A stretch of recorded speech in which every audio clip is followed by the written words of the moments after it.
Greetings, Conscious Nashville. This is Deborah Bishop taking my time out now after editing the next featured interview to introduce to you Mark Hillard, the Vice President of Omore College.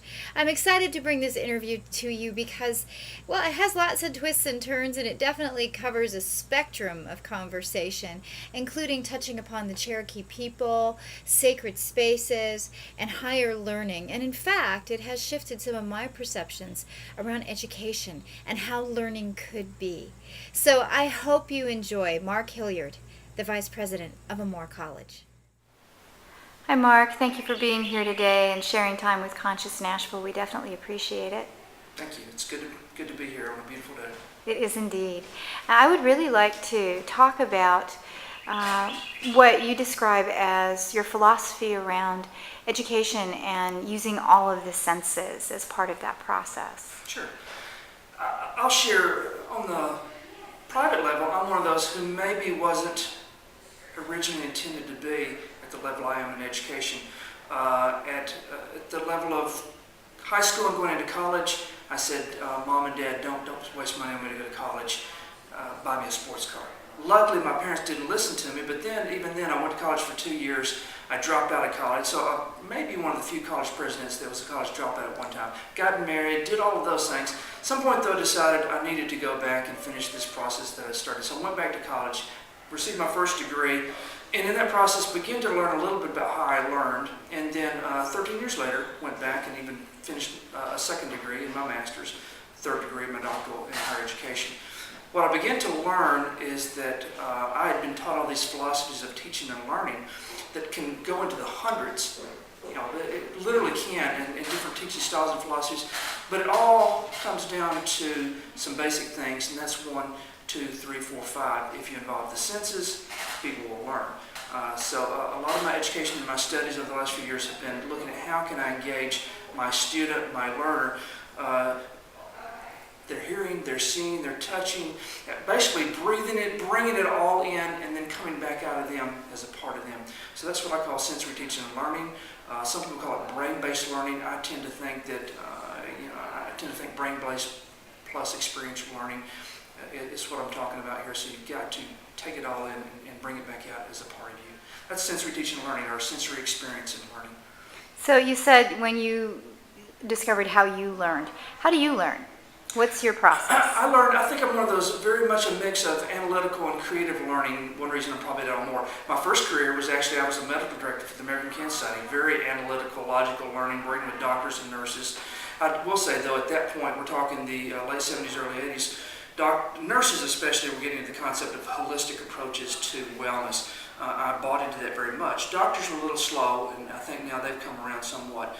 So I began to see that I learned more holistically. I could not just give me words on a page and me memorize them and learn them.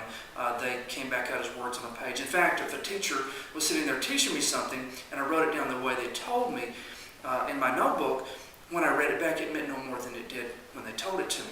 I learned kind of that there are steps in my process of learning, and one of the biggest ones for me is translation. And I can do that very quickly. You tell me something, I translate it into my way of thinking, then I put the notes down the way I interpret what you said. And now when I go back and look at the notes, they mean something. So I've created a whole process, which is very similar to Bloom's taxonomy, if you've ever read Bloom's taxonomy. But it is these steps that we go through in learning how we learn. So mine was really experimenting, trying new things. Not just reading books, but if I read a book and it talked about the smell of a pipe, I'm going to go light up a pipe and see what it smells like. That's sensory teaching and learning. And then the next time you read about the smell of a pipe, you smell the pipe. Mm-hmm. That's sensory teaching and learning. You do that with everything. It talks about a food experience. You go and experience the food. Now that's a part of you. If you a feel of something that is rough and cold or smooth, you've got to experience that. And the more you do that, at some point it becomes automatic. You read a book now, and you don't just read the book, you experience the book. That's my way of learning. Okay. And actually, having done performance art school and spent 4 years doing that, what you're describing is also what we do for acting, and you get these total sensory experiences that implant certain realities for us that we can call upon at any point in time. Is that similar to what you're talking about? It is. And I would think that in acting acting or performing. A lot of it is even muscle memory.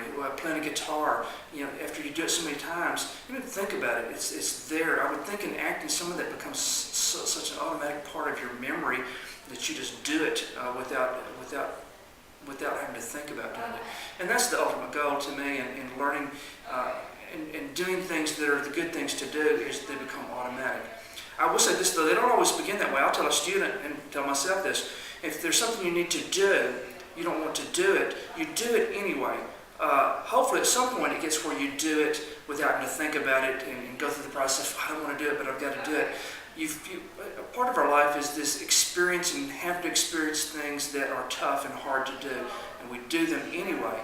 But we do them, I think, with this new thought process that I'm doing this for a greater purpose, a higher purpose. I'm doing this to grow as a person.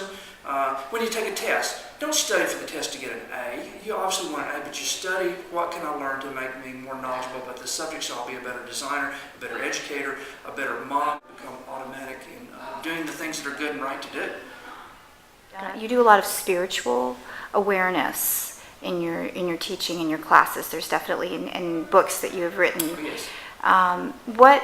What is your philosophy or your methodology that you would like to share as it relates to you and your teaching and your path? Sure, and this is an ever-evolving thing. When you look at spirituality, if you are stuck in a belief system, then you're not evolving, you're not growing. Spirituality is intended to follow us through life, and to the point of death, we should still be learning. So that's the first thing I want to say is, if you think you've got the answers to it, and I don't think very many people do, you don't. Spirituality to me, I'm going to separate spirituality and religion first. And I am somewhat a religious person, but spirituality is the big picture under which religion and everything else we do comes. Think of spirituality as an umbrella. And if we indeed have a spirit and a soul, we need to activate the possibility of using that spirit and soul today in whatever it is we do. So here's the umbrella. One of the ways we might choose to do that is with religion. Religion has become kind of a structured way of being spiritual, but it has other positive advantages too. But I'm going to put in there as well as religion, art, nature, music, any of those things that grow us as a person are ways that we can expand ourselves spiritually. So I'm a spiritual person. Therefore, the things I do, I need to do in a spiritual way. What that means, you do them for a greater purpose. If you're a person who believes in God, you're doing it for God, but you're also doing it for society, the environment, humanity. You're doing it to make the world a better place. If we get our head around that, then it becomes a part of who we are, and no matter what we're doing, whether we're doing a job as a parent, and I'll make this very simplistically. You can wash the dishes because they need washed.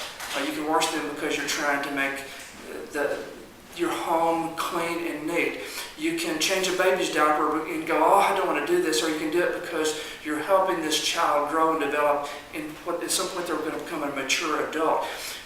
It's about our choices of why we do things. We do the things that we need to do, find ways to do those in an enjoyable way, in a meaningful way, and life becomes meaningful in and of itself. So spirituality, if I was going to put it in simple words, it's finding your gifts and talents that you've been blessed with, growing and expanding those, and then using those to make the world a better place. If you do that, you will live a spiritual life. And religion might be one of the aspects in which you do that. But I hope for a lot of us, it also means we will paint, we will draw, we will play music, we will dance, we will do other things that express ourselves. What I love to say, to allow our spirit to come out and play.